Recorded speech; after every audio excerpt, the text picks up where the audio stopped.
When I was in high school, I wanted to be an interior decorator and a pharmacist and a ballerina.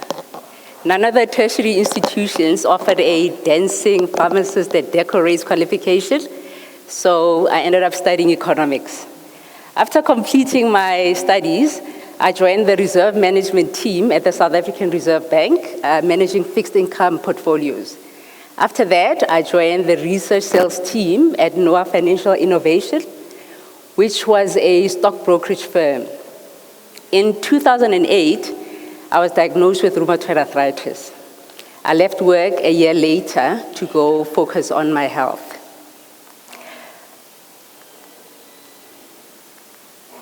When I was home, our daughter asked that we bake, and I was bitten by the baking bug. So I started baking for friends' birthdays, baby showers, their kids' birthdays, and I started getting orders. And I became a cake tourist.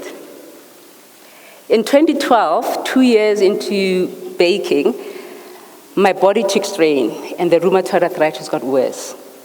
So I stopped baking to focus on my health again. I started doing Pilates, which really helped with bringing mobility back into the stiff joints. And I enrolled into a teacher training course, and I became a Pilates instructor. I also took photography lessons and had a stint as a photographer. And I started making things, all sorts of things. I was crocheting beanies, knitting scarves, I was making dolls, pencil toppers. I was Martha Stewart on steroids. I was doing all the things that I love, that were easy to do and that I was good at. It was a period of self-awareness, followed by acceptance and a celebration of the self. This celebration of the self meant that I celebrate everything about myself, everything, including the curls on my head. That year, I gave a talk about how I celebrated my 38th birthday by doing 38 random acts of kindness. And in preparation for the talk and figuring out what to wear, I decided that I was going to celebrate my hair by keeping it natural. Natural hair is kinky, curly, and coily. That is its beauty. To fully enjoy this beauty meant that firstly, I stopped combing. Combing is a violent act on the hair that forces it to be what it's not, straight and smooth. It's a violent act that breaks and damages the hair. The second step was understanding what I was feeding my hair. I started reading the labels of the products I was using and found that some of the ingredients were not nourishing to the hair. I knew that each ecosystem provides for the flora and the fauna that exists within it to thrive. So I knew that indigenous oils were the perfect ones for our hair. I did more research and found indigenous knowledge on natural oils that are abundant in Southern Africa. I found that for instance, the manketi oil, which is extracted from the nuts of the manketi tree, which grows in the Kalahari, is used by the Khoisan as a natural sunscreen. The eleostearic acid in the oil makes up about 25% of the fat profile. When this oil polymerizes, the fatty acid, when it comes into contact with UV light, creates a protective shield for the hair and the skin. So, armed with my economics degree, Pilates, photography, and baking skills, I started making my own products in the kitchen using natural ingredients. Similar to having a meal at a restaurant, the important thing is how the food tastes, not what school the chef went to.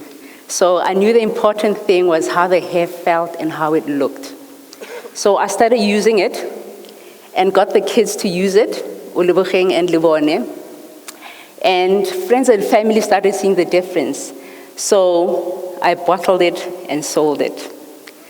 With time, I found that the products were not enough on their own. There had to be a hair studio that provided a service that goes along with the products. A place where natural hair is celebrated, enjoyed, and pampered. A place where our hair is free from chemicals, free from color, from heat, from combing and braids, all the things that damage our hair. It was going to be about our hair as it grows out of our scalp in its beautiful, natural, majestic self. I wanted to create a place that changed our relationship with our hair from one filled with trauma that we grew up with because we didn't fully understand our hair. And we're not using the right products and the right methods. To one where little girls look forward to having their hair done, are educated, and they learn their ABCs.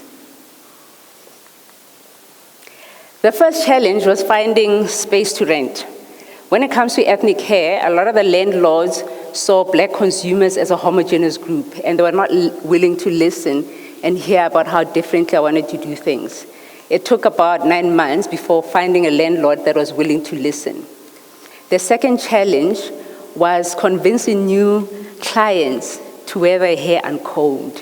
The dominant perception is that the way our hair grows is untidy and unprofessional. The third challenge was finding hairstylists that were good at plaiting hair and loved it, but did not work at a salon. This was important because we're going to do things differently. And we didn't want any entrenched hair-damaging habits. So I started with 3 stylists, trained them on the products and how to do hair differently. Because we're not combing, it meant that we were going to finger detangle the hair. This is a gentler way of removing the knots in the hair before plaiting. After doing about 30,000 heads of only natural hair, these are the things we've learned. The first, that our hair, just like our body, needs water and it needs food. The healthier the food, the healthier the hair.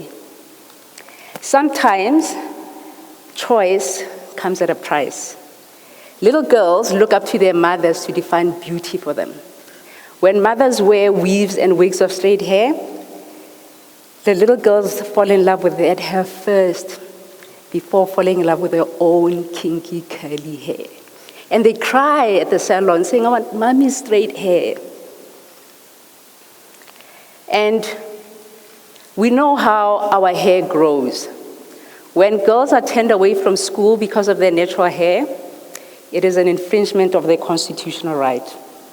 When natural hair contravenes school hair policy because the benchmark against which that natural hair is measured is Caucasian hair, it is unfair discrimination against race.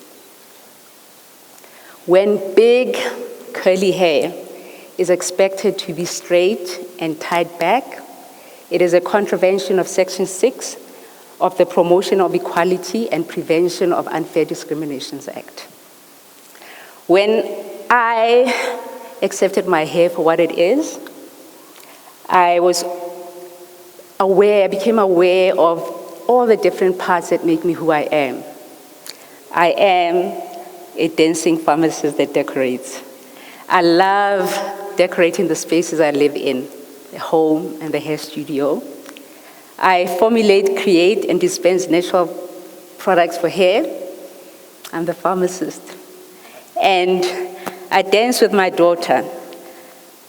I was always a ballerina. Thank you.